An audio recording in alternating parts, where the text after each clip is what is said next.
Olá, sétimo ano! Estamos de volta para mais uma aula, só que dessa vez é um capítulo novo, tá bom? Então esse capítulo vai falar sobre os moluscos e tá no capítulo 5 da apostila de vocês. Vamos nós.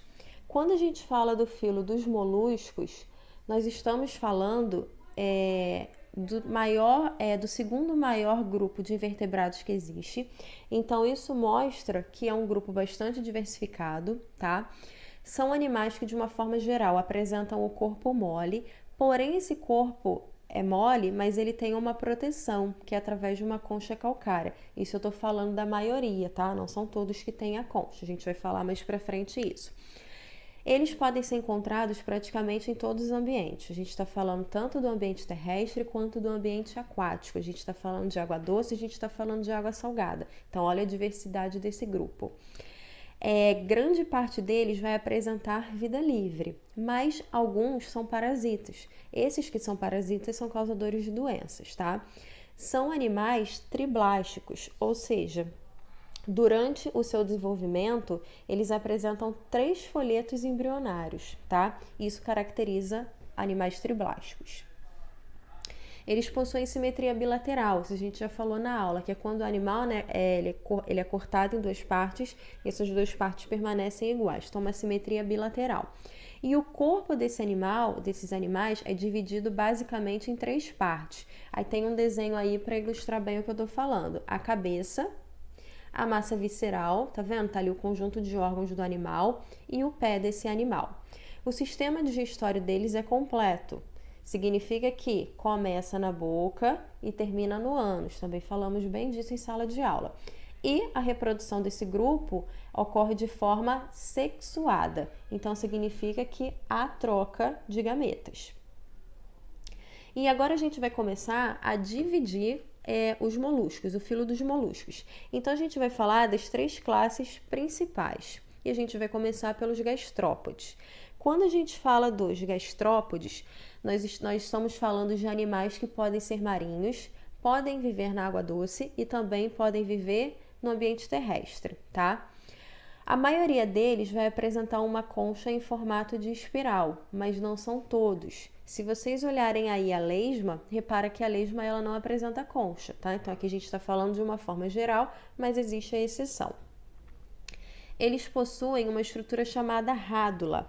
A rádula é uma estrutura que eles apresentam para poder estar raspando o alimento. E eles também produzem muco. Vamos entender da seguinte forma: o pé dos gastrópodes, ele apresenta movimentos que são muito suaves, tá? Como, por exemplo, para um caracol conseguir se deslocar por superfícies que não são regulares, ele poderia se machucar. Então, para evitar que ele se machuque com uma forma de proteção e para auxiliar no deslizamento, ele produz um muco que vai ajudar ele a estar se movimentando, deslizando suavemente, sem causar nenhum dano aos seus pés, tá bom? E os pés são bem desenvolvidos justamente para que o pé, na realidade, é um músculo, tá? Que vai estar fazendo movimentos em formas de onda e vai estar fazendo com que esse animal consiga se movimentar. E aí, nas 3 fotos que eu coloquei para vocês, a gente tem uma lesma, tá? Repara que ela não tem concha, a gente tem um caracol e lá no cantinho a gente tem o famoso caramujo africano. E agora a gente vai falar um pouquinho das bivalves. Bi vem de 2, não vem? E valvas é essa estrutura como se fosse a conchinha dela. Então, quando a gente fala bivalves, significa que esses animais possuem 2 valvas, tá? 2 partes. E no meio é que vive o animal. Então, esse mexilhão aí que tá na foto aberto, repara que embaixo eu coloquei maior a foto do animal vivo, tá? A conchinha dele tá fechada, as valvas estão fechadas. E aí, menorzinho, eu coloquei para vocês terem uma noção. As valvas foram abertas e o animal é essa parte mais molinha que tá dentro da valva, tá? Essa valva serve como uma proteção. Eles são animais sésseis. Significa o quê? Que são animais que vivem fixos. Eles não possuem rádula. Por que eles não possuem rádula? Porque eles são animais filtradores, tá? Então, significa que eles vão pegando o seu alimento através da água. Eles vão filtrando a água e, através disso, vai obtendo alimento. E ali no cantinho eu coloquei a ostra, porque a ostra eu acredito que seja o bivalve mais famoso que existe, tá? Vamos entender a importância da ostra. Na realidade, os bivalves, eles são utilizados na nossa alimentação, né? Para quem gosta de mexilhão, a própria ostra. Mas quando a gente fala de ostra, a gente pensa logo na pérola. E aí, como que a pérola ela vai ser fabricada pela ostra?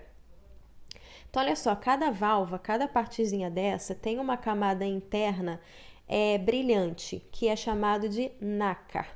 Esse nácar vai ser fabricado pelo manto, ok? E aí, quando uma ostra tem introduzida no seu corpo algum objeto estranho, tá? Naturalmente isso é um acidente, pode ser, por exemplo, um grão de areia que entra ou até mesmo um verme que vai entrar nessa concha e no manto, ela vai fazer o quê? Ela vai pegar o nácar e vai envolver esse corpo estranho que entrou. E aí vai formar uma bolinha de nácar. Essa bolinha de nácar a gente chama de pérola.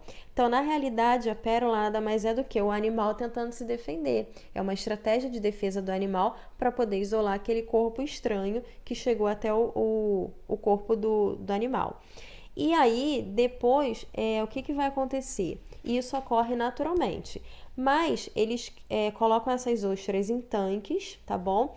E introduzem esse corpo estranho no animal e mantém esses animais em viveiros de água do mar. Para quê? Para que elas possam fabricar as pérolas e depois ser comercializada, tá? As pérolas, elas podem variar, inclusive de forma. E aí, quanto mais esférica, quanto mais redondinha ela tiver, mais rara essa pérola vai ser, ok? E a gente agora vai falar do grupo dos cefalópodes. Quando a gente fala dos cefalópodes, a gente está falando de um grupo onde todos eles são marinhos, ou seja, eles só são encontrados realmente na água salgada. A respiração de todos eles é branquial, eles têm um sistema nervoso bem desenvolvido e a visão deles é excelente. E aí eu coloquei na foto para vocês a lula, tá? Porque quando a gente fala de concha nesse grupo, é complicado porque a lula, por exemplo, ela tem uma concha interna. O Nautilus, que é esse aí que tá todo enroscadinho, ele tem uma concha externa, tá do lado de fora. O polvo, ele não tem concha. Então, repara que esse grupo é diversificado na questão da concha. Alguns têm interna, outros têm externa e outros podem nem ter, tá bom? E aí a gente tem que lembrar do seguinte, esse grupo de cefalópodes, infelizmente o GIF que eu tinha colocado ali no cantinho, ele não quer funcionar. Mas esse grupo dos cefalópodes, eles se movimentam, no caso do polvo, através do sifão. O sifão nada mais é do que ele vai jogar um jato e esse animal ele vai se locomover para o outro lado. Pro lado oposto, no caso, né? Ele vai estar expulsando a água e aí ele vai se movimentar para o outro lado. E vale lembrar também que o polvo, pouca gente sabe disso, mas o polvo ele tem uma capacidade de camuflagem. Ele consegue mudar a cor dele para poder se camuflar no objeto. E esse GIF era exatamente isso, mas ele não quer abrir. Era um polvo tentando se camuflar. E aí, dessa forma, a gente finaliza esse capítulo, tá bom? E aí vai ficar para vocês o exercício da página 276 e 277, que são os exercícios referentes a esse capítulo que a gente acabou de ver, tá bom? Espero que muito em breve estejamos juntos. Beijinho no coração de todos e até mais.